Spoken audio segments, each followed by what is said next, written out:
Mr. President, Indonesia would like to exercise our right of reply to the statements delivered by Solomon Islands and Vanuatu, echoed by Nauru, Marshall Islands, Tuvalu, and Tonga regarding matters concerning Papua, a province of Indonesia. Indonesia is shocked to hear that at this important stage, where leaders gather in this august body to address the early implementation of SDGs, the transformation of our collective actions, and other global challenges such as climate change, of which the Pacific countries are affected the most. The state leaders chose instead to violate the UN Charter by interfering in other countries' sovereignty and violating its territorial integrity. We categorically reject the continuing insinuations in their statements.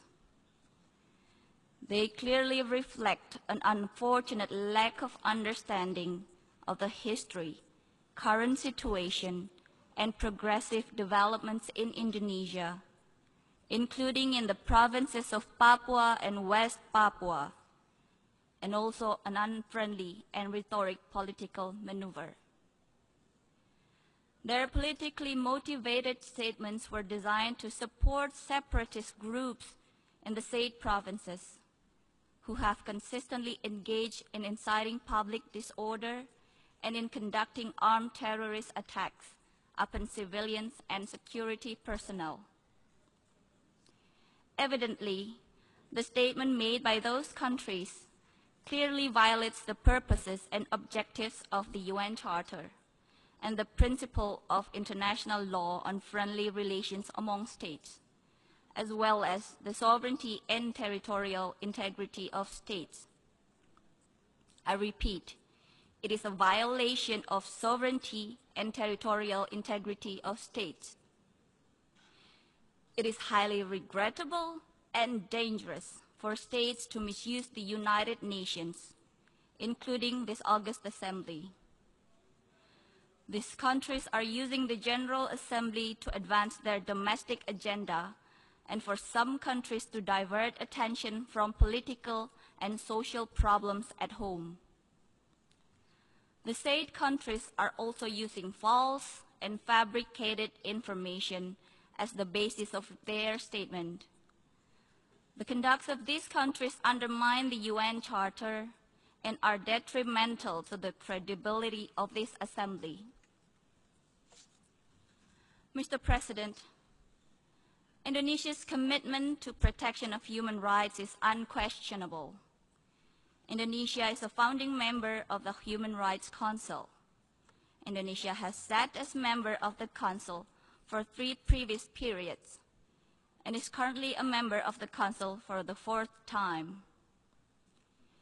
Indonesia is the initiator of the ASEAN Intergovernmental Commission on Human Rights and OIC Independent Permanent Commission of Human Rights. Indonesia has ratified 8 out of 9 core international human rights instruments, all incorporated into our national legal system. In compared, 4 by Solomon Islands and 5 by Vanuatu. Indonesia is among few countries who have a continued national action plan on human rights and currently is on its 4th generation of the plan from 2015 to 2019. Indonesia has an active and robust National Commission on Human Rights since 1993, vibrant civil society and free media. Indonesia is also a country with full-fledged democracy in function. With such a vibrant national democracy, coupled with the highest commitment to the promotion and protection of human rights at all levels, it would be nearly impossible for any human rights allegations to go unnoticed and unscrutinized. Mr. President, we reaffirm that there are domestic mechanisms in place at the national level in Indonesia, as well as at the provincial level in Papua and West Papua. For our part, Indonesia will continue to give appropriate focus to the development of Papua and West Papua provinces, and to the best interest of all.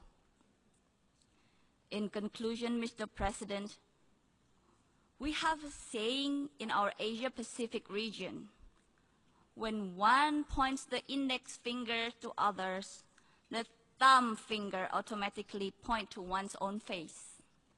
I thank you.